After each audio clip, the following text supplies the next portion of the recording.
I don't believe you kill your way to democracy. I don't think you go into a country and shoot people as a way to offer any kind of alternative.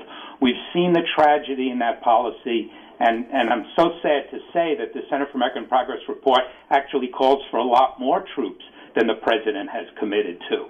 And I think that for a changed president with new ways of looking at it, it's incumbent upon all of us to get involved in this dialogue. And I agree with what Kathleen was saying. There's a tremendous grassroots. There are peace activists there. There are all kinds of people. And remember, this government that just passed that horrific law is a government that we have put in place. So there's lots of hard questions. The first one that we need to begin with is how much money are we putting to troops versus anything else? At the moment, it's the same old policy. Back to you, Sean, for a second on this question of troops versus other things. I mean, if what we're really after, what you're after, everybody here is after, is peace and justice for the people of Afghanistan, and that means women too, they're people, why not just put the money that it'll take supplying and deploying these troops into the kind of grassroots growth and development initiatives that Kathleen and Robert, it sounds, are talking about?